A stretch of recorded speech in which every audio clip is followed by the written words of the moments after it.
जय मां दुर्गा। सर्व मंगल मांगल्ये शिवे सर्वार्थ साधिके शरण्ये त्र्यंबके गौरी नारायणी नमोस्तुते। अथ तृतीयोध्याय। सेनापतियों सहित महिषासुर का वध। जगदम्बा के श्री अंगों की कांति उदय काल के सहस्त्रों सूर्यों के समान है। वे लाल रंग की रेशमी साड़ी पहने हुए हैं। उनके गले में मुंडमाला शोभा पा रही है। दोनों स्तनों पर रक्त चंदन का लेप लगा है। वे अपने कर कमलों में जपमालिका विद्या और अभय तथा वर नामक मुद्राएं धारण किए हुए हैं। तीन नेत्रों से सुशोभित मुखार विंद की बड़ी शोभा हो रही है। उनके मस्तक पर चंद्रमा के साथ ही रत्नमय मुकुट बधा है तथा वे कमल के आसन पर विराजमान है। ऐसी देवी को मैं भक्ति पूर्वक प्रणाम करता हूँ। ऋषि कहते हैं, दैत्यों की सेना को इस प्रकार तहस नहस होते देख महादैत्य सेनापति चिक्षुर क्रोध में भरकर अंबिका देवी से युद्ध करने के लिए आगे बढ़ा। वह असुर रणभूमि में देवी के ऊपर इस प्रकार बाणों की वर्षा करने लगा जैसे बादल मेरुगिरी के शिखर पर पानी की धार बरसा रहा हो। तब देवी ने अपने बाणों से उसके बाण समूह को अनायास ही काटकर उसके घोड़ों और सारथियों को भी मार डाला। साथ ही उसके धनुष तथा अत्यंत ऊंची ध्वजा को भी तत्काल काट गिराया। धनुष कट जाने पर उसके अंगों को अपने बाणों से बींध डाला। धनुष रथ घोड़े और सारथी के नष्ट हो जाने पर वह असुर ढाल और तलवार लेकर देवी की ओर दौड़ा। उसने तीखी धार वाली तलवार से सिंह के मस्तक पर चोट करके देवी की भी बाईं भुजा में बड़े वेग से प्रहार किया। राजन देवी की बाह पर पहुंचते ही वह तलवार टूट गई। फिर तो क्रोध से लाल आंखें करके उस राक्षस ने शूल हाथ में लिया और उसे उस महादैत्य ने भगवती भद्रकाली के ऊपर चलाया। वह शूल आकाश से गिरते हुए सूर्यमंडल की भांति अपने तेज से प्रज्वलित हो उठा। उस शूल को अपनी ओर आते देख देवी ने भी शूल का प्रहार किया। उससे राक्षस के शूल के सैकड़ों टुकड़े हो गए। साथ ही महादैत्य चिक्षुर की भी धज्जियां उड़ गईं। वह प्राणों से हाथ धो बैठा। महिषासुर के सेनापति उस महापराक्रमी चिक्षुर के मारे जाने पर देवताओं को पीड़ा देने वाला चामर हाथी पर चढ़कर आया। उसने भी देवी के ऊपर शक्ति का प्रहार किया, किंतु जगदम्बा ने उसे अपने हुंकार से ही आहत एवं निष्प्रभ करके तत्काल पृथ्वी पर गिरा दिया। शक्ति टूट कर गिरी हुई देख चामर को बड़ा क्रोध हुआ।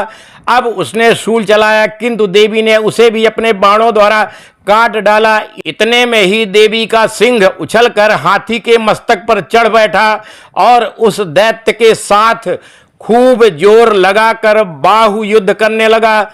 वो दोनों लड़ते लड़ते हाथी से पृथ्वी पर आ गए और अत्यंत क्रोध में भरकर एक दूसरे पर बड़े भयंकर प्रहार करते हुए लड़ने लगे। तदनंतर सिंह बड़े वेग से आकाश की ओर उछला और उधर से गिरते समय उसने पंजों की मार से चामर का सिर धड़ से अलग कर दिया। इसी प्रकार उदग्र भी शिला और वृक्ष आदि की मार खाकर रणभूमि में देवी के हाथ से मारा गया तथा कराल भी दांतों, मुक्कों और थप्पड़ों की चोट से धराशायी हो गया। क्रोध में भरी हुई देवी ने गदा की चोट से उद्धत का कचूमर निकाल डाला। भिंदपाल से वास्कल को तथा बाणों से ताम्र और अंधक को मौत के घाट उतार दिया। तीनों नेत्र वाली परमेश्वरी ने त्रिशूल से उग्रास्त्र, उग्रवीर तथा महाहनु नामक दैत्य को मार डाला। तलवार की चोट से विडाल के मस्तक को धड़ से काट गिराया।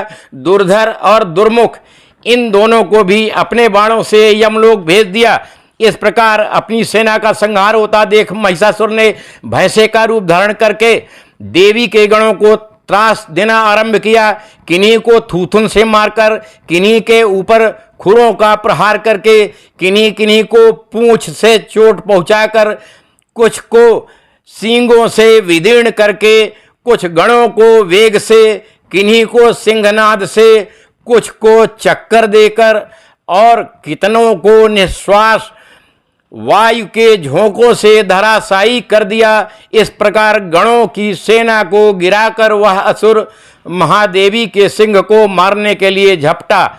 इससे जगदम्बा को बड़ा क्रोध हुआ। उधर महापराक्रमी महिषासुर भी क्रोध में भरकर धरती को खुरों से खोदने लगा तथा अपने सींगों से ऊंचे ऊंचे पर्वतों को उठाकर फेंकने और गरजने लगा।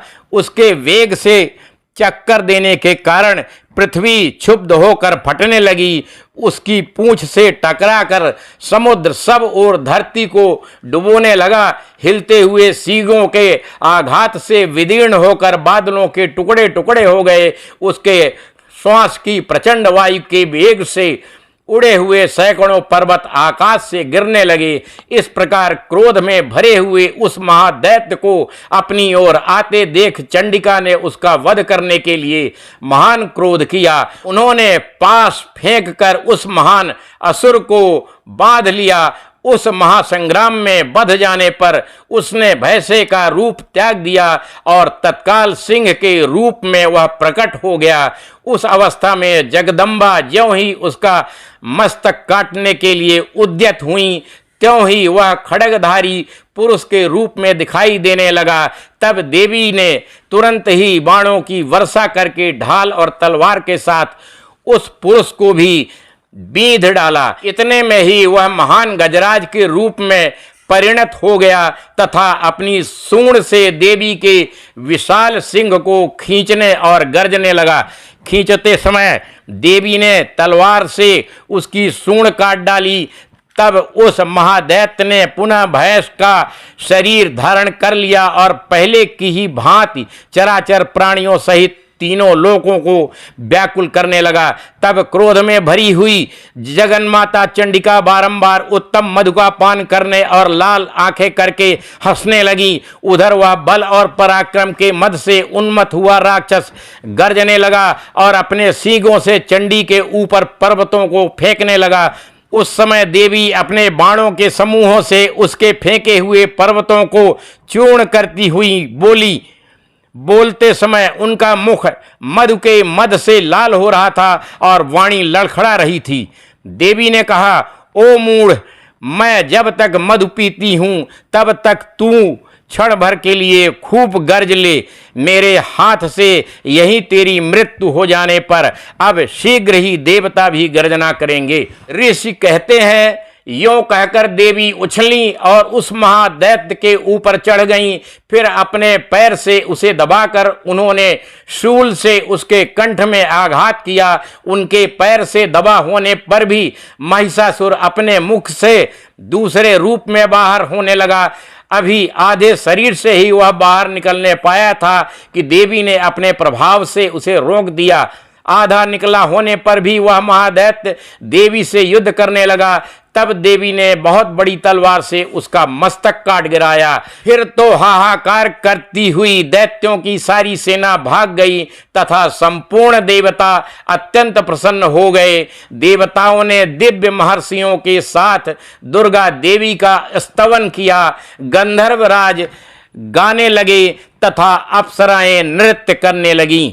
इस प्रकार श्री मार्कंडेय पुराण में सावर्णिक मनवंतर की कथा के अंतर्गत देवी महात्म्य में महिषासुर वध नामक तीसरा अध्याय पूरा हुआ।